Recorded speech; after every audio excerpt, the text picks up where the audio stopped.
Hello, hello everybody of my fans of YouTube.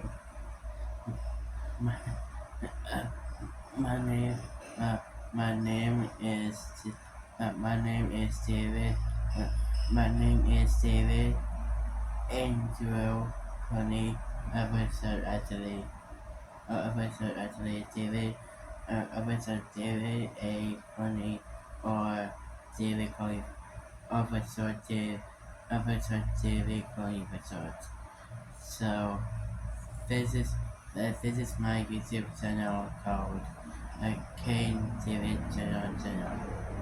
Yeah, that's my channel, by the way. So yeah. So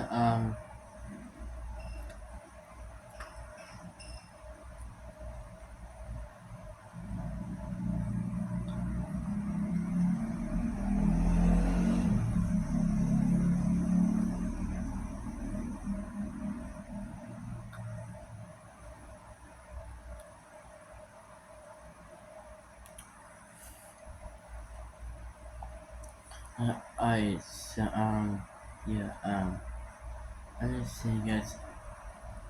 I'm so happy for you guys for most subscribers to my channel of two, for 200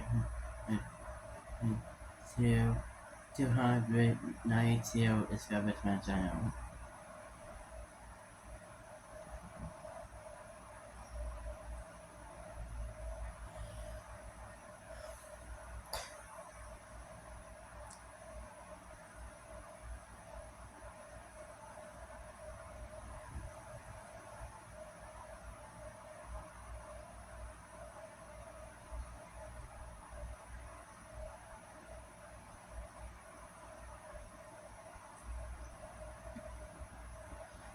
So oh,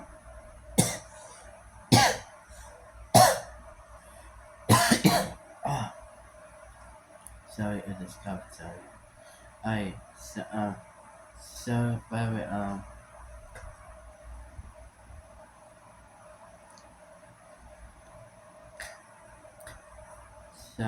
yeah yeah, I'm so happy very good for subscribers to my channel of two, for 200 and like sorry for 290 subscribers to my channel in the first place.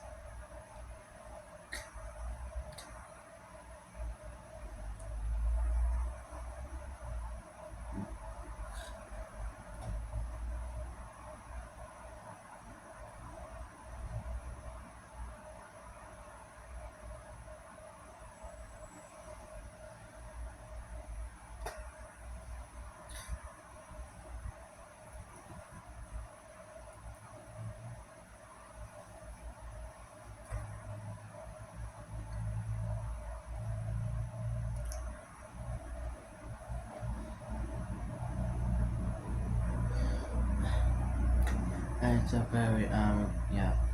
Honestly, I'm so happy for you guys for I'm so happy for you guys for most of the episode of Spunky Plus video is to be like yeah, like you know like uh it's to be about Piggy. I just say for Piggy bathtubs video. Me. I just did for Piggy's bathtub episode. So here's up that way.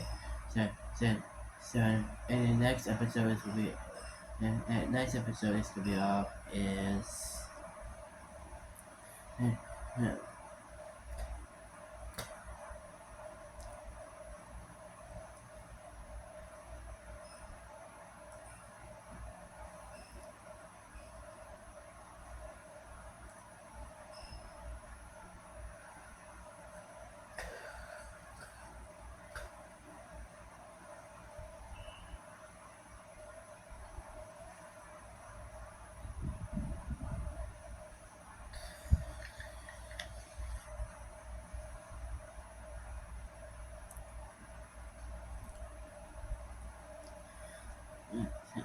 and so very yeah, I'm really excited for you guys for yeah, I'm excited for you guys for multiples of about Piggy's first episode.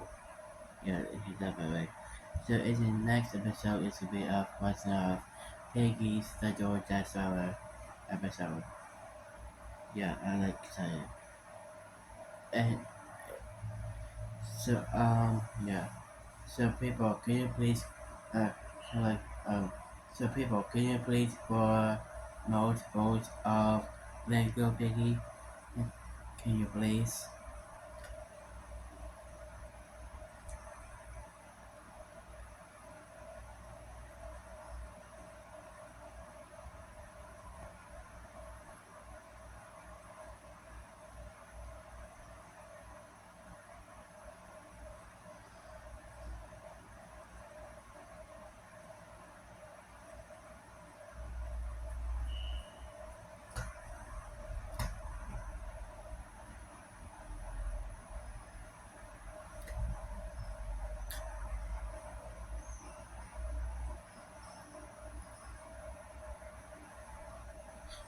So very so yeah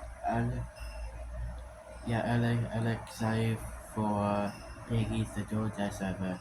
But why is still people are still of this obsessed for paying this number for not actually uh, for not actually paying this number for it's just for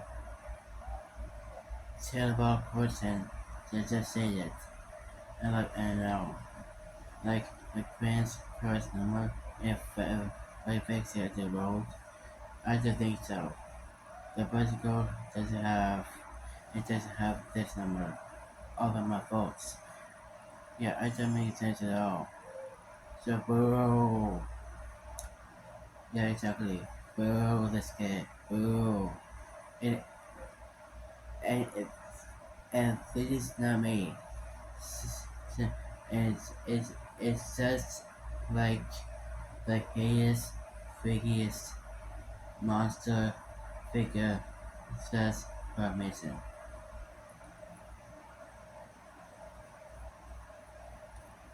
I think what I call it is the the death. I want to call it the deadliest, freakiest number of powers of this number. Yeah, I never that happened.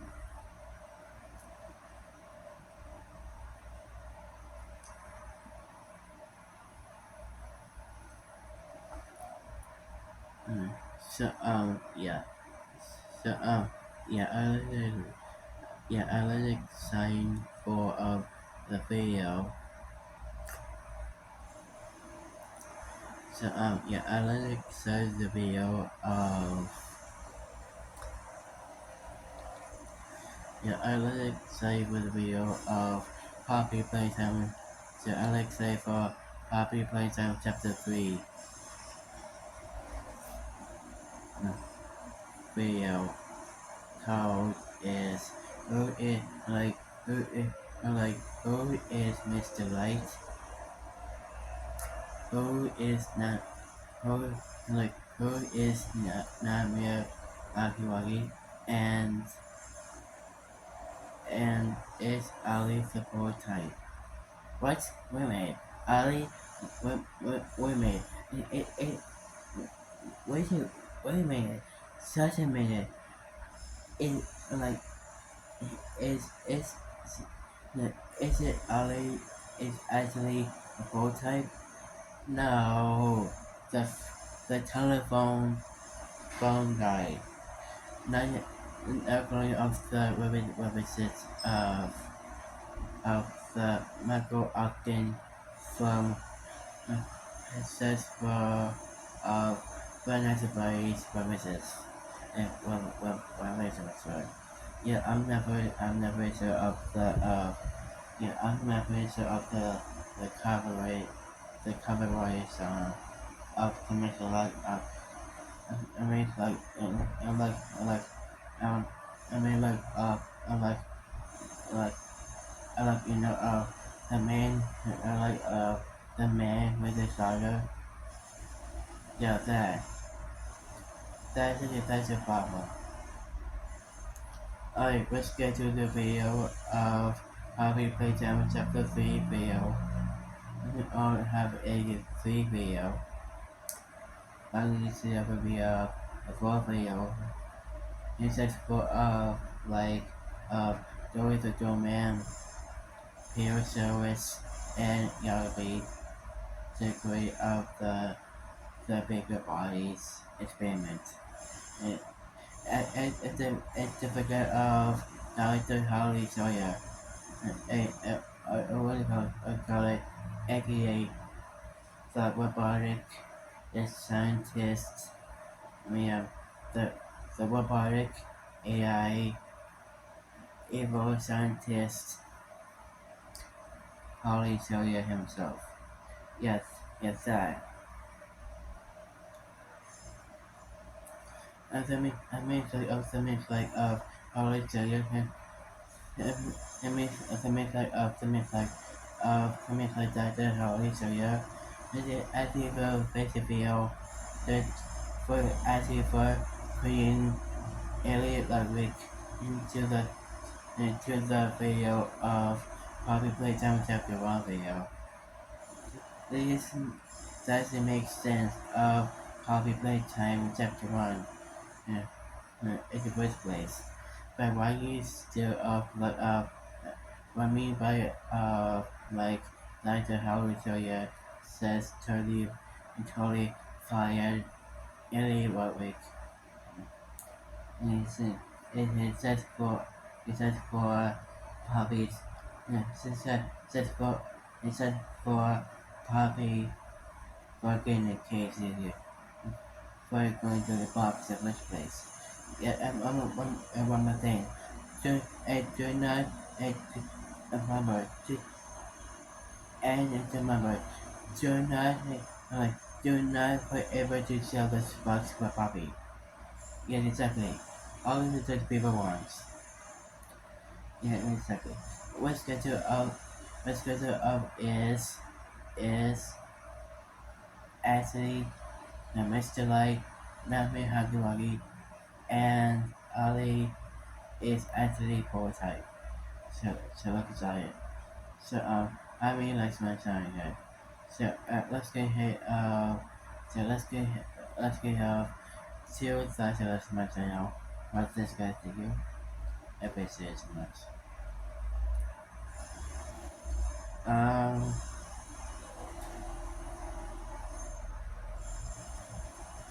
So how many how many weeks ago? So let's get here 32 30 views video. Let's get the video. I appreciate it.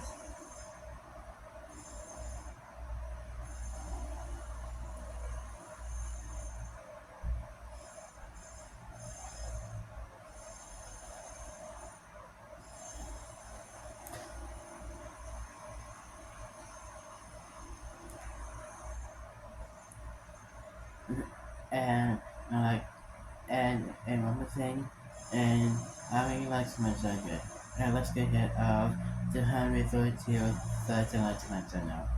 Alright, let's get to let's get to the video exactly is who who is Mr. Light, who is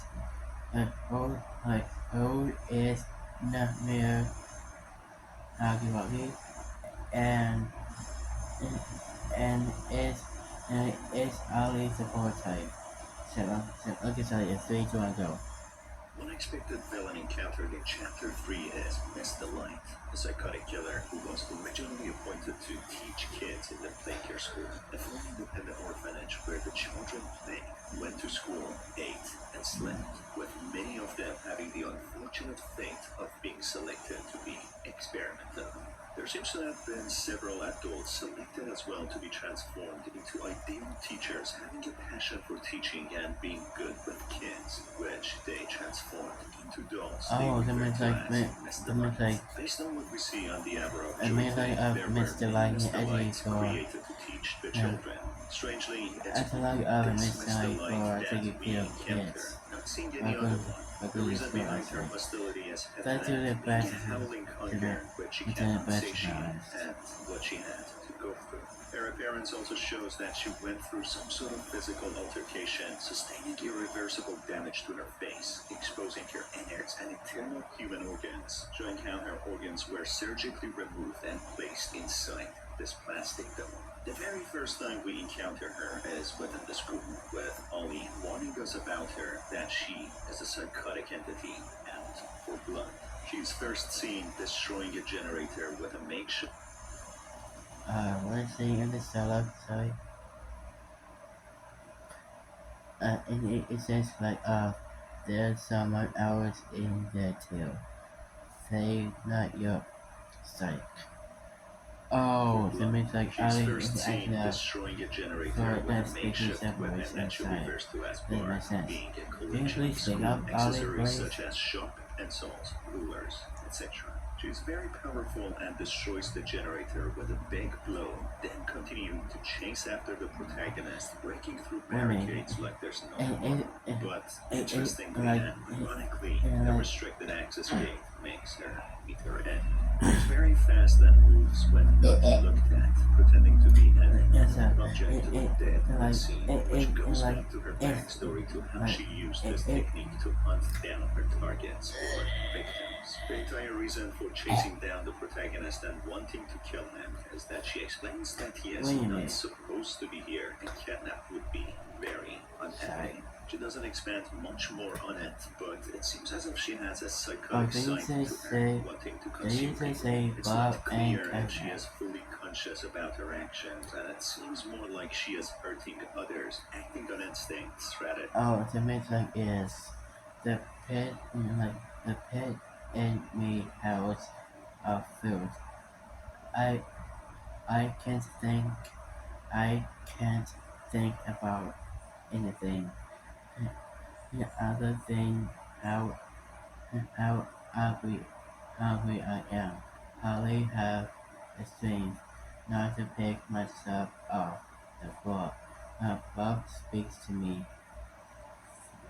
Still, she gives me strength. I found that if I still, if I stay still, completely still, everyone thinks I'm dead. Bob says I need to eat and that the other teachers will never see me coming. Everything just stop the howling.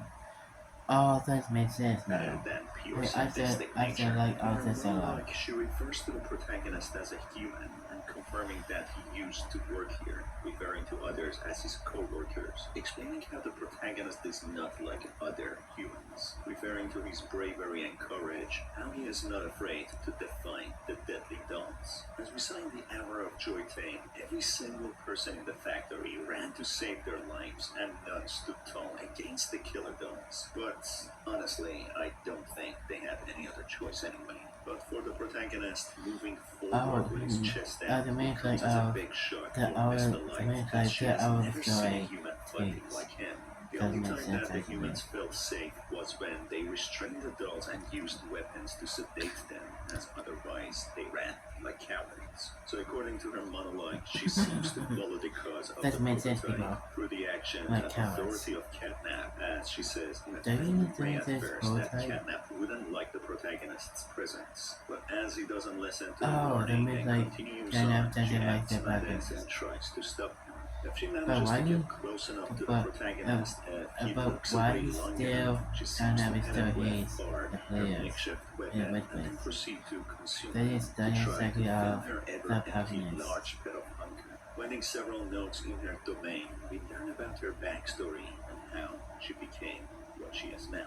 It seems like the rest of the teachers created to teach the orphans in the playcare, she enjoyed her role and didn't mind teaching the kids, as after all, the kids were innocent and they were in a similar situation as them, being the victims and subjects to the evil adults in Playtime Co. Miss Delight's story seems to carry out as planned by Playtime Co. until she agrees to participate in the Hour of Joy and kill the evil adults in the factory. By what the notes imply, it seems as if the toys somehow got rid of the kids, whether by killing them, freeing them, or trapping them at the bottom of the factory. But the very first speculation I is can see probably it the picture. most likely. The first note suggests how there are no children anymore after the Hour of Uh, it, it says a few. It says a few weeks ago. Now was the hour of joy. Today there was only silence in the school. I could think any of us here know what to do with it. The hallways below the children carry even the smallest things as if they were soused. The other teachers and I stare each other constantly. We have to get used to it. And something like the front door this morning. We haven't been able to open yet. joy, Wait, so this with real in the silence cellar? filling the empty halls, with no sounds being heard. It is so silent that the teachers even startle each other, making the slightest of sounds. That's until suddenly the door in school gets locked, trapping all the teachers together for days on end.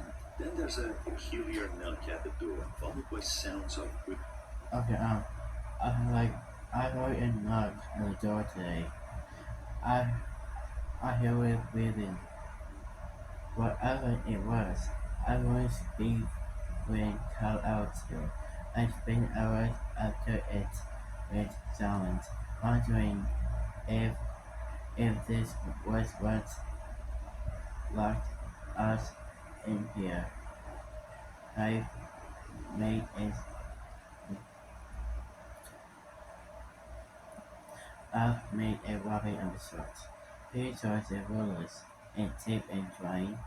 It take it taking to call it calling it Bob. It's good.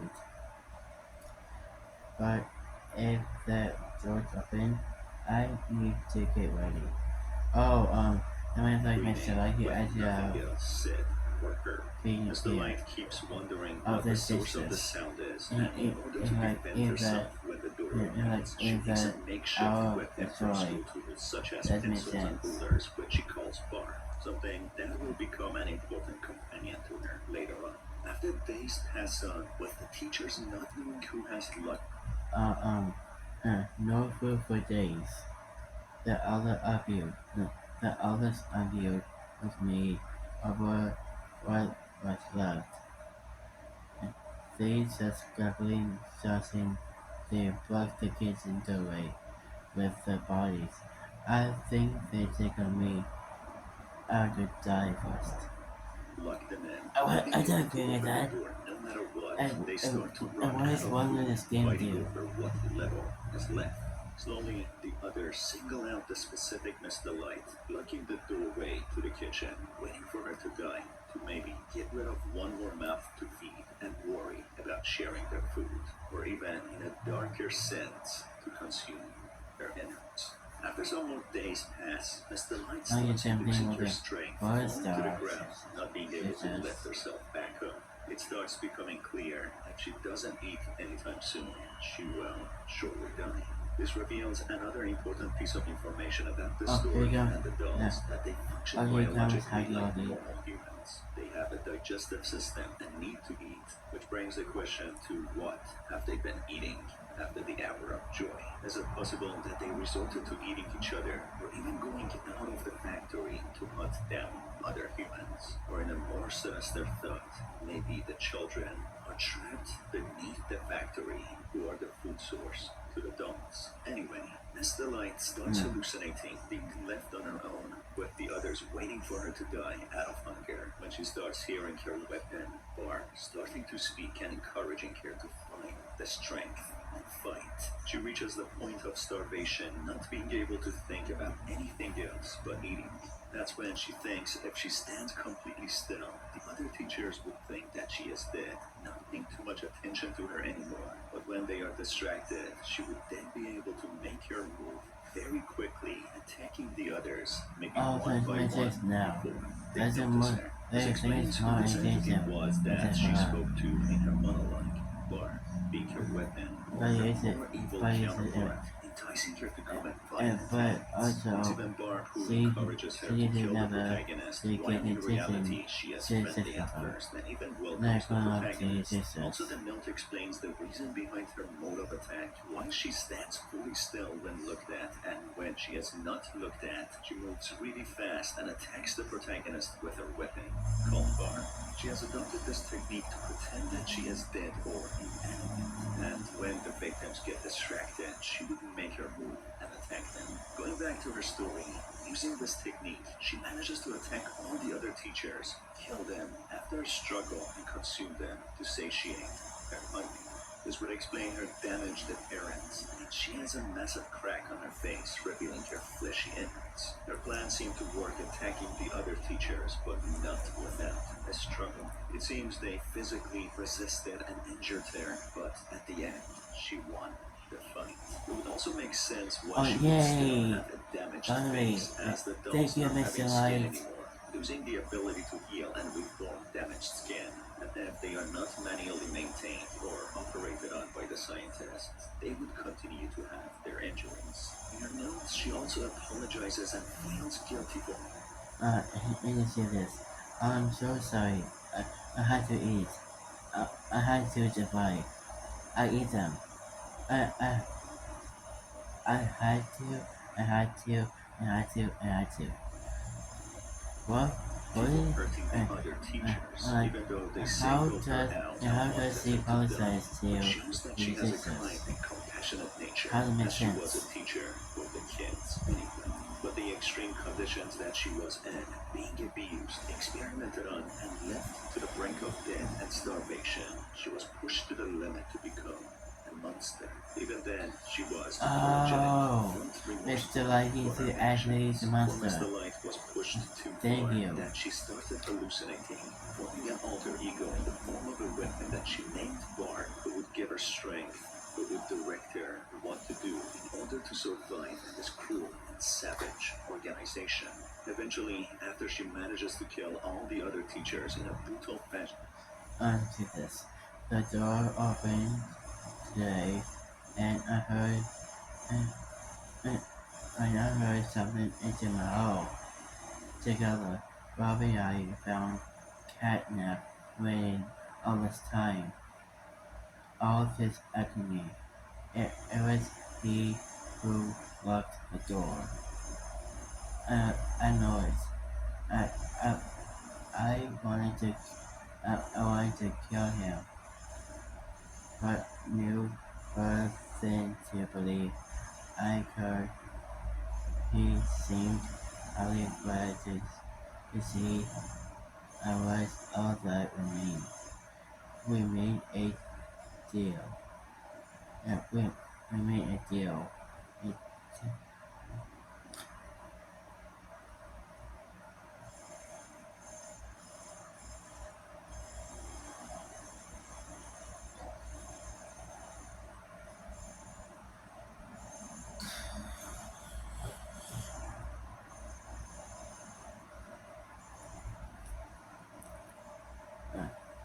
okay, we take care of each other now. We put what we see to the other, and to him. All the messages of the dialogue. the door opens on its own. Why didn't you say with that no in one earlier? on the other side. After some searching, she finds Catnap waiting for her, being glad that she is the one who survived.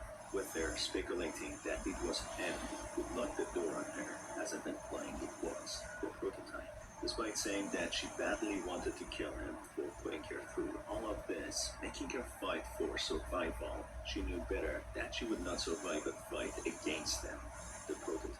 That's when she makes a deal with Catnap to report what she sees to him and to the prototype in exchange of taking care of each other.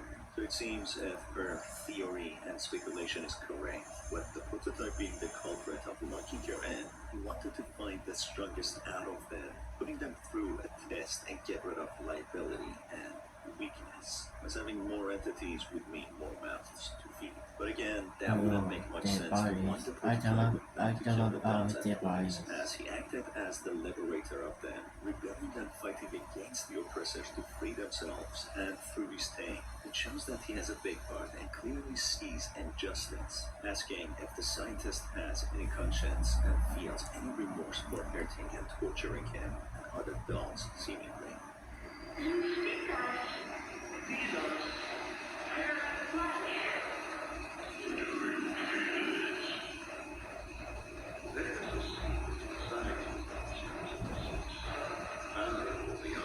You're 6? Okay.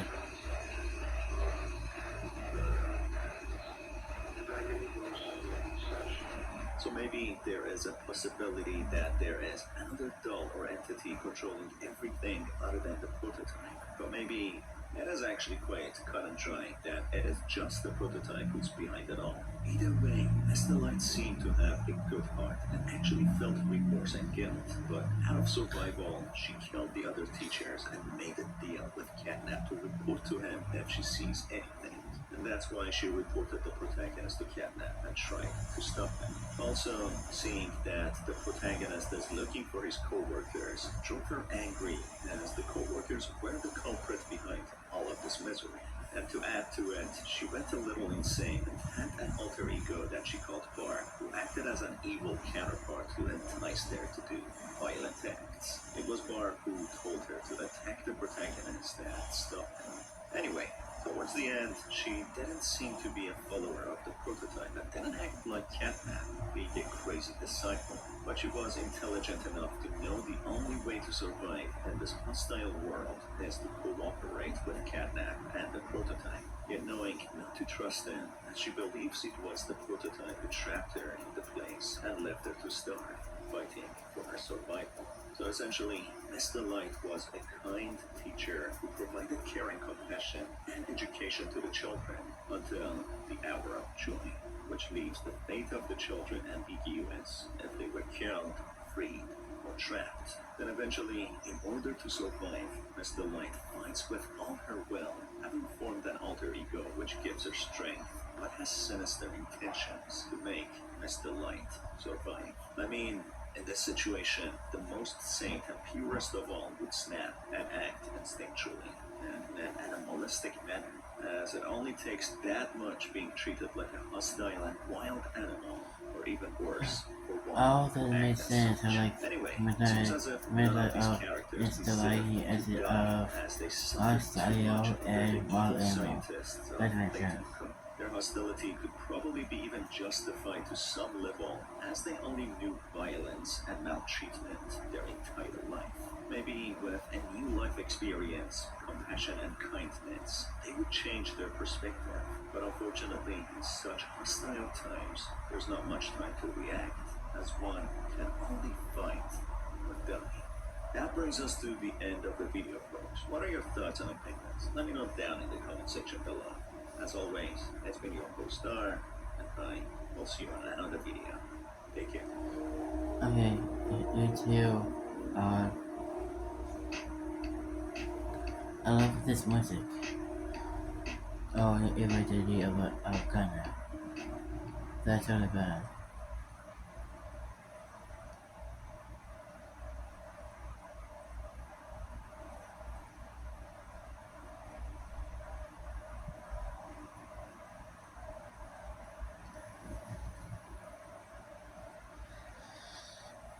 The horrifying entity we encounter in Chapter 3 is the nightmarish Huggy Wuggy who emerges out of the TV when playing a tape, which relentlessly chases after the protagonist and consumes them. This luckily turns out to be resulted from the effects of the red smoke produced from catnip, which is said to induce nightmares and hallucinations, something the protagonist has to wear a gas mask in order to protect himself from further hallucinations and to keep his sanity. But it seems as if the red smoke doesn't always create a specific monster, the nightmarish Huggy-Wuggy.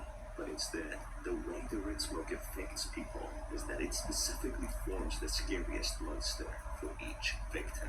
In a thing we hear how a child affected by the red smoke, a child called Marines, is a colorless monster, or in other words, a transparent monster which hunts her and makes her scream from the top of her lungs, leading to her requiring medical attention as if getting a heart attack from fear. For the protagonist, however, he specifically sees a distorted Huggy-Wuggy for some reason. It can be said that at first he was transparent, but eventually, coming fully out of the TV, he changed into his normal color and was fully visible. Also, Huggy-Wuggy was a prominent character in the factory, so the kids would surely know about him. So if Marine would happen to see Huggy-Wuggy, she would have no problem identifying him, but instead she said that she saw a colorless monster. All right, Miss Harper, please explain the situation. Spare no details. Well, not getting all the children. The people, but catnip has a red smoke. Then totally hurt. Not near that, but I know it. I mean, And stop hugging on the video on the purpose of public presence. her hand and mouth, it felt like her blood was boiling beneath her skin. She something awful. I'm sorry. Don't. Miss Harper, we'll provide the very best care we can offer. You have my word. But this is important. Did Marie happen to describe what she saw? Yes. A monster, she said that it was colorless. I was still poor little heart pounded. Her, it was right there. And her movements, they were so wild. Arms flailing, legs kicking. I wanted to talk to her, see how she's doing. I really need to hear her voice right now. That would not be advised, Miss Harper. There are many concerns we must address at this time. But vitals show normal, and we'll continue to monitor. She'll be okay. Pardon me if I'm not comforted by that. Just bring my little girl back to me. So, Do you just say that in the dialogue? Sorry?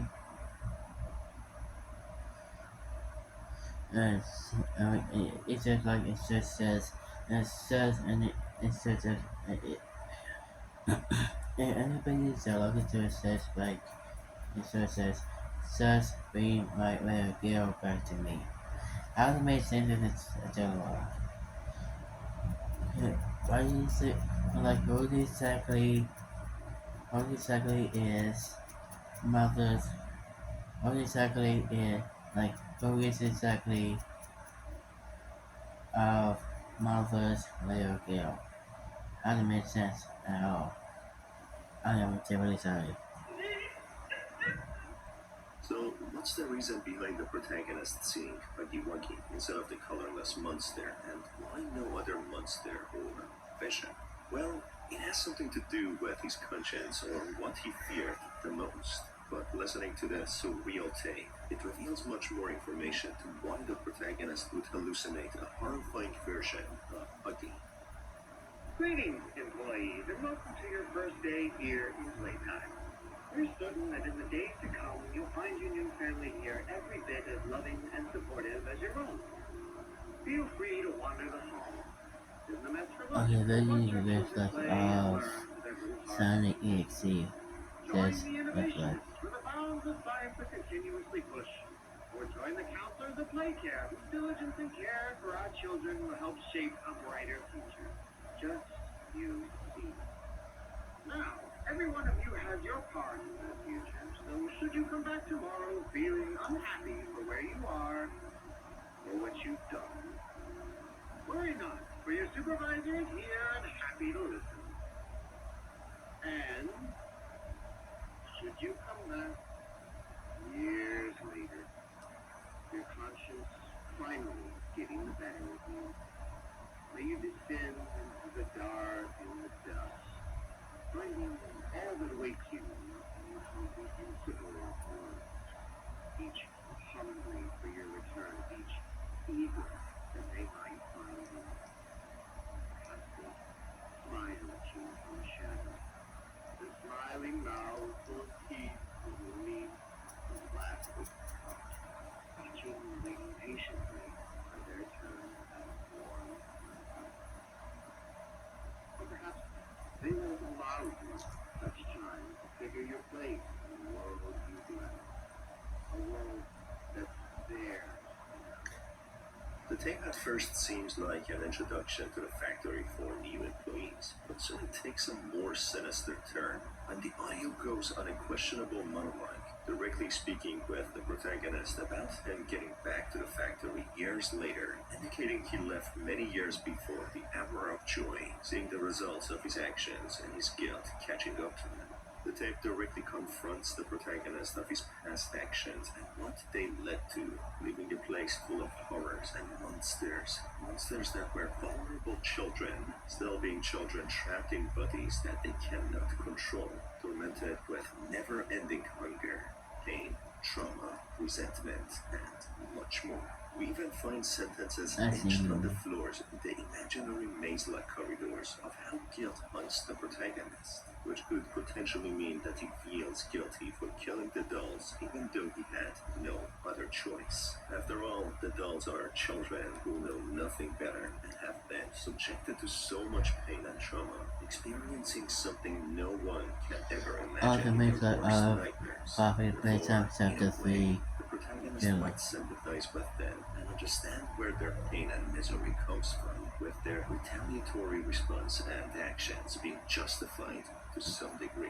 It's not clear if the protagonist directly was involved in the experiments or knew about them, but whatever it is, he seems to be someone who feels remorse and guilt for what happened to the children and what they have become. It seems as if the protagonist has a heart and means him seeing the children as such, manipulated and unhappy, always hungry, and essentially turned into monsters. Maybe he didn't directly participate in the experiments, but his lack of action made him feel guilty. Maybe the reason for him leaving the factory years before was due to finding out the organization intends to perform experiments, and it was something he couldn't bring himself to accept participating in. But maybe his lack of action left him regretful. Also, if we look at all the battles and face-offs that he had with the mascots and dolls, he didn't directly harm or kill any of them, but they all became entangled with environmental hazards and died.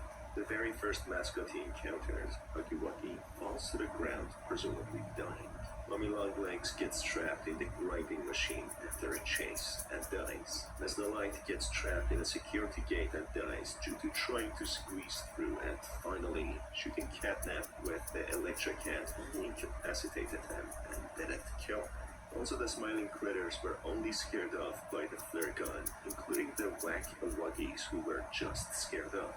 So the protagonist didn't seem to want to kill any one of these dolls, but was left with no other choice to scare them off or deter them, and at times using greater measures to incapacitate them in order to save himself. But regardless, What it seems the death of the mascots that he wasn't is directly happening to responsible you? for unsettled What is makes him what feel is happening? guilty.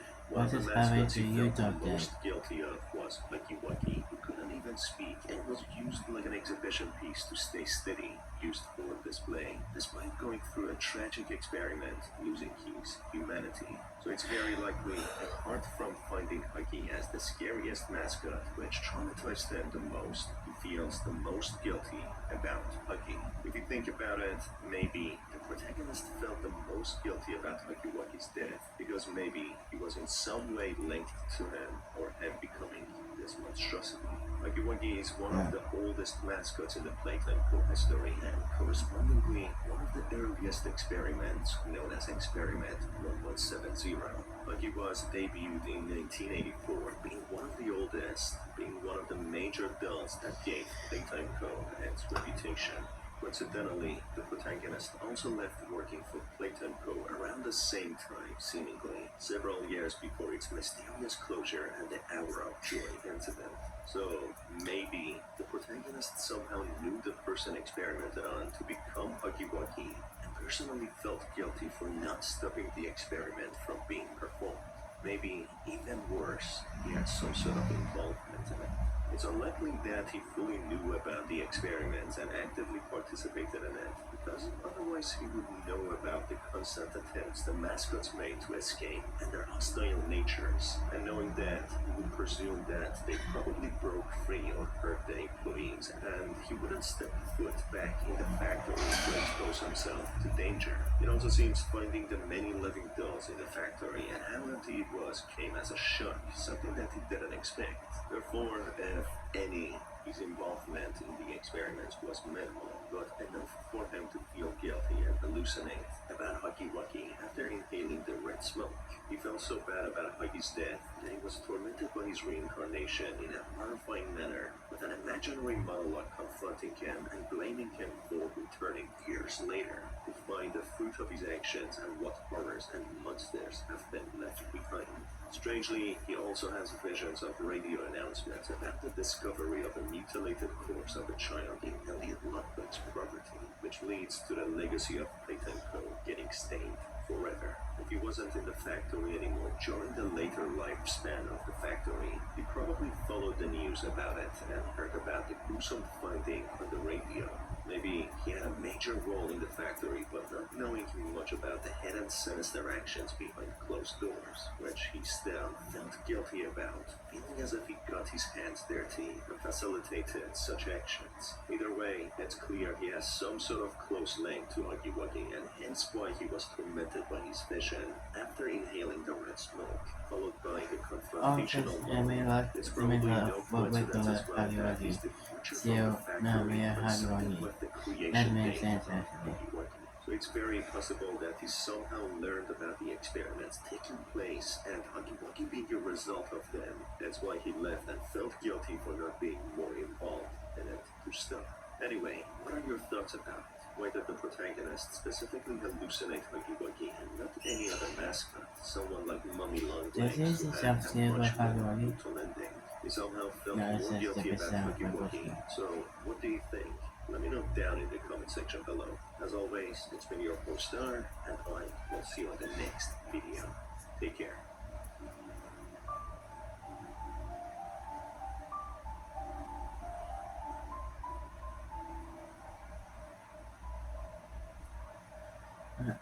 Okay, which one? Is Ollie the portal?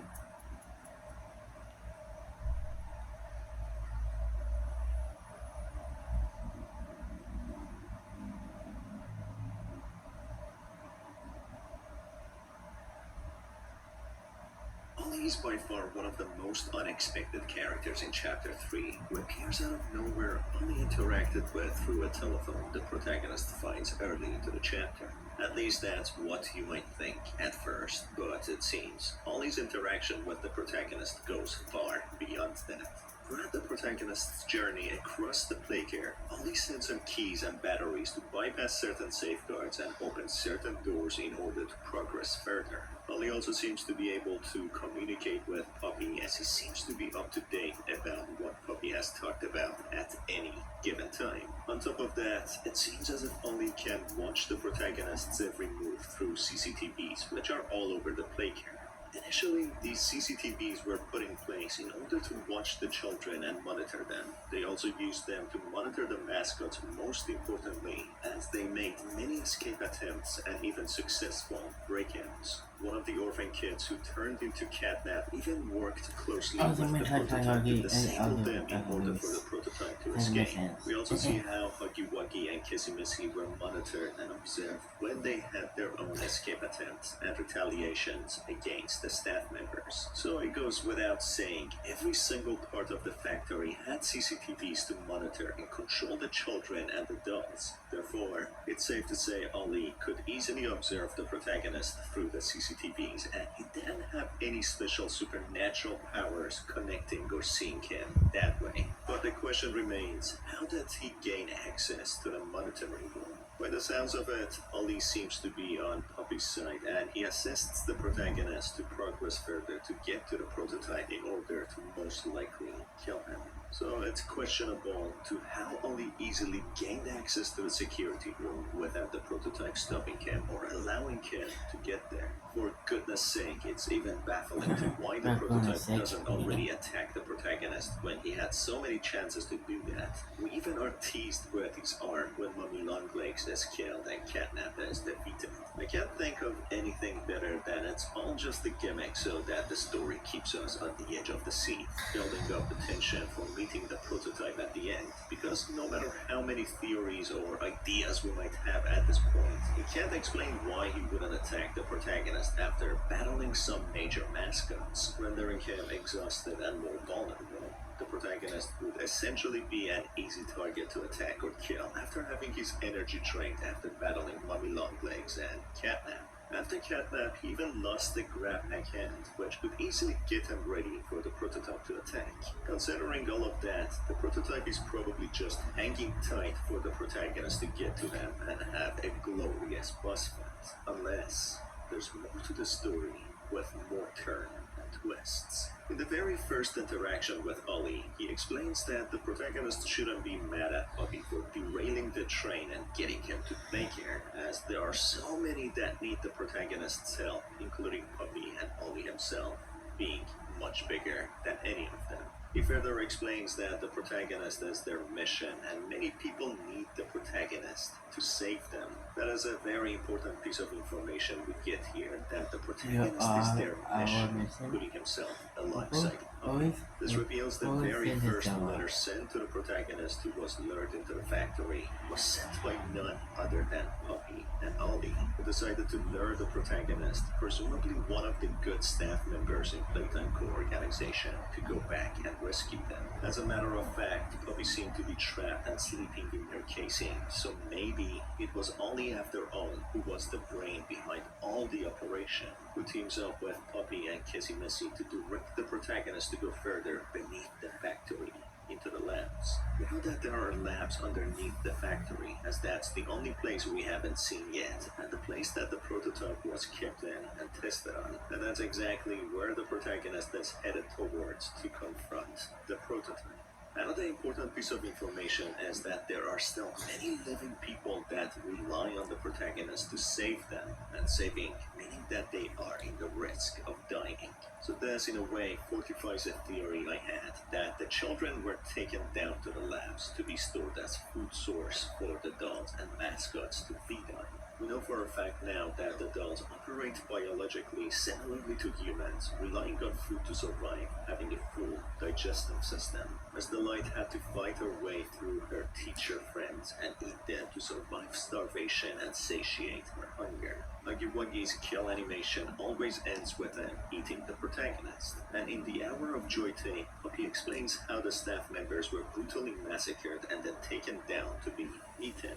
So it's very clear now that the dolls needed food to survive, and now living in the factory, not having any humans take care of them, they need to rely on themselves to live. It seems in the Hour of Joy they killed all the staff members, and according to science, it doesn't take long for bodies to decompose quickly after, rendering the flesh inedible. Unless there are some big freezers beneath the factory, and considering the number of living dolls, it probably wouldn't take long for the bodies of the staff members to decompose or run out, leaving all the dolls without any food. As there was no sign of the kids being murdered in the Hour of Joy tape, it's very likely they were taken to a safe place, or in other words, a place where the children would be stored for food. Maybe. In the notes that we find from Mr. Light, this is also confirmed that the children were taken away from the school in Playcare, with the teachers not having access to them. It then seems as if the prototype shuts all the teachers in the school, letting them fight for survival. So it could be very likely that Ollie is one of the surviving orphans trapped somewhere underneath the factory, who somehow still has access to the security room, safe from the prototype. Following all this information, there is a tape recorded by Miss Delight, who seems to be talking to her evil alter ego, Barb, the makeshift weapon that she made out of sharp pencils and broken ruler, unveiling even more information about the children. Where are the kids? Please, where are the children? Are they in the same place as the employees?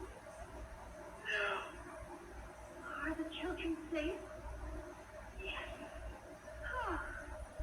Can I see them? No.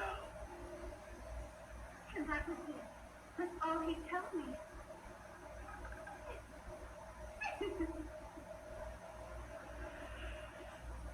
Probably because he knew I'd kill them all.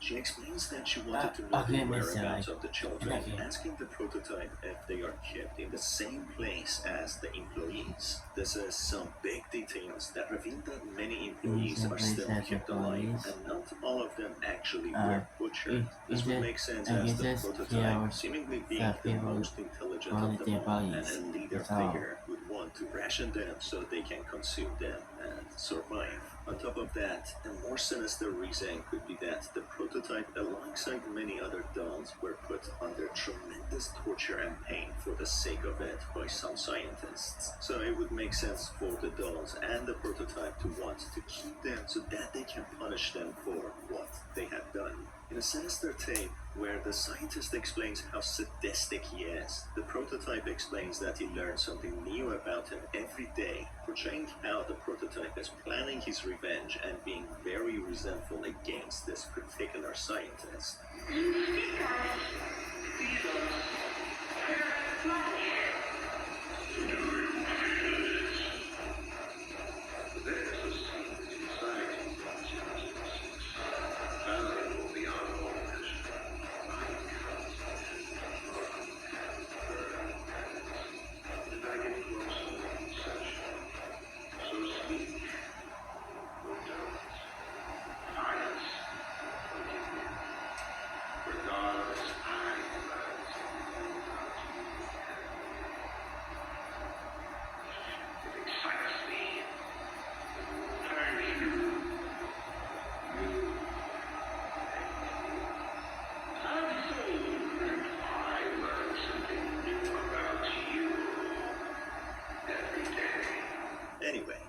Miss Delight's take when she asks where the children are. The prototype doesn't disclose that information, with Miss Delight confessing she would most likely kill them if she had the chance and found them, most likely to eat them, as she explains how she has a howling hunger. So it seems as if the prototype is keeping the children safe, or at least that's what it appears to be, away from the employees. It keeps their whereabouts safe from Miss Delight, and maybe even kidnapped so they don't die or get consumed.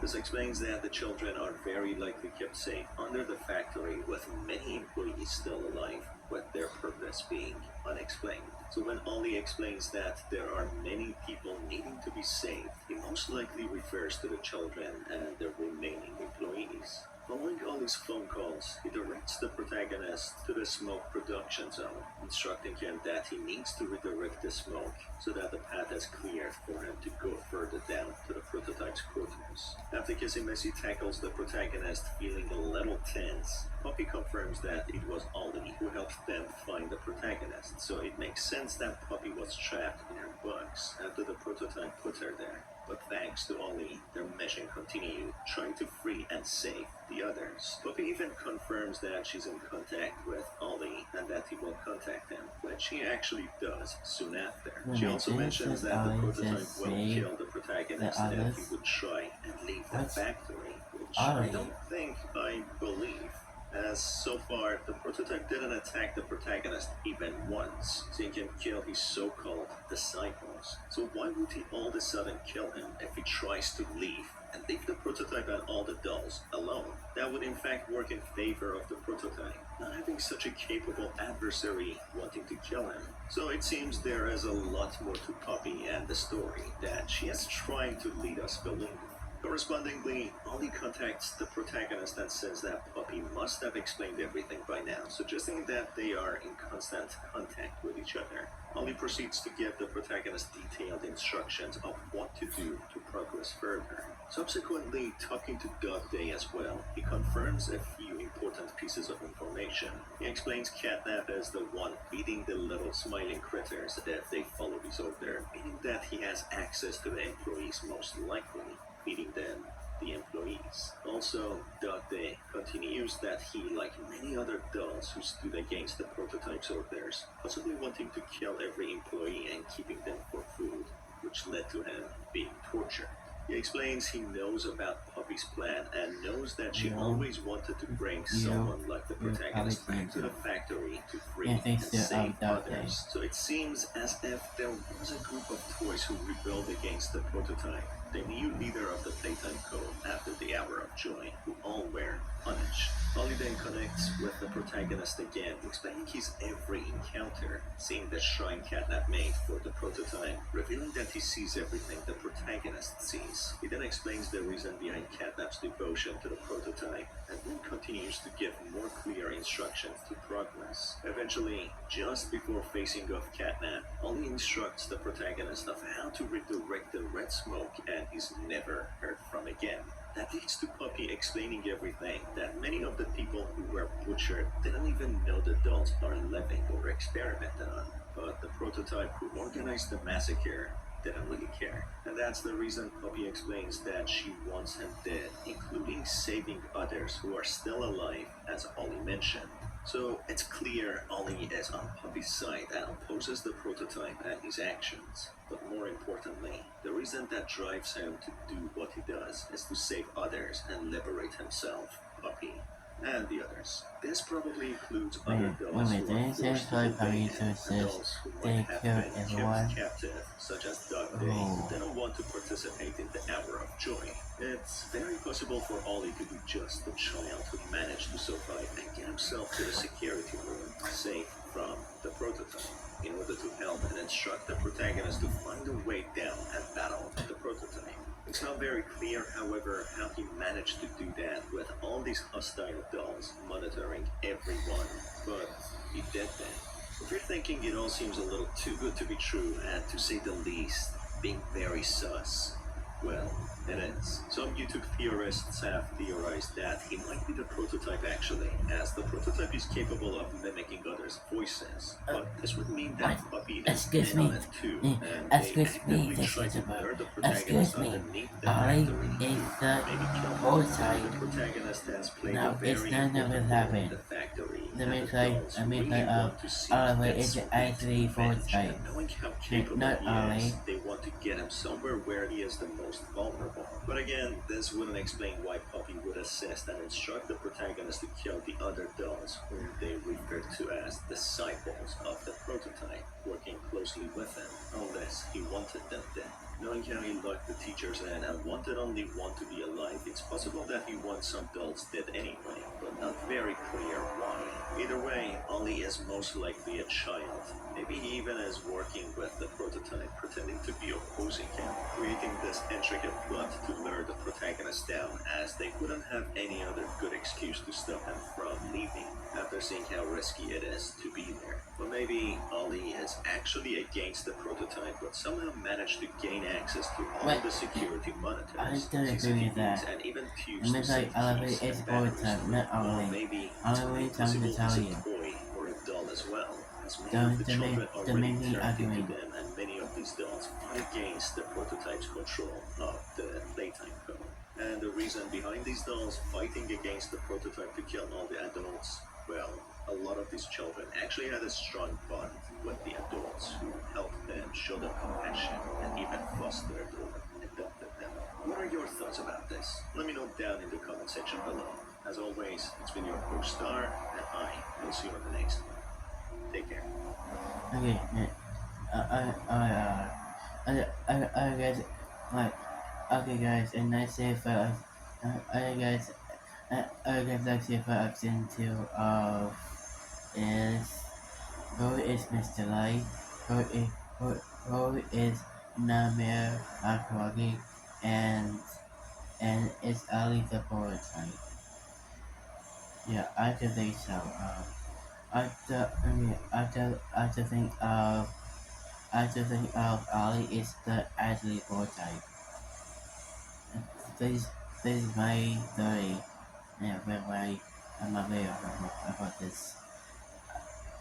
I mean like you know like the main like is Oliver is the prototype. Yeah, not Ollie. Like this is the second time, now to be third time. Okay, that's really frustrating of this YouTuber of Gamersault and it is second channel for not actually of Ali is not actually prototype. Really, this YouTuber, this dude, this is not exactly what the video is. I guess I guess I guess for I guess for like I guess let's say for access to the videos of the metal videos. So yeah, thanks you guys in the video. So yeah, thanks guys to you a visit. So so uh, let's do let's do so let's do let's do let's do okay. So let me say to and let's do and let's do is it's to it's to so let's do smack the like button, subscribe, and notification bell to for my videos afterwards I can't wait I can't wait for afterwards Battle for Team Island and Sparky Blood video. Yeah, I like designing this one.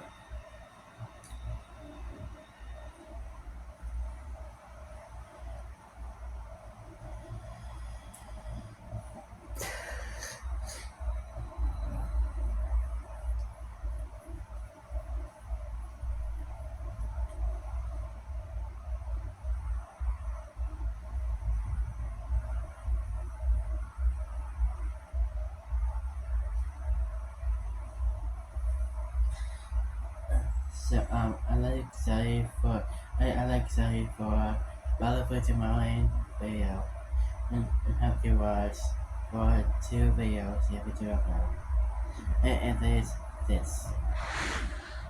Alright, so it's two video and every to watch I like excited every to watch I like excited for Battle for Team Island video because of Ollie now with explosions and the video if I to watch. I I guess that's it. And a second video if it's a second if I to watch of and episode 5 of a Sparky Plus video. I'll be acting to Piggy the George Dash Brother. So yeah. So thank you guys in this video. Bye bye for the video.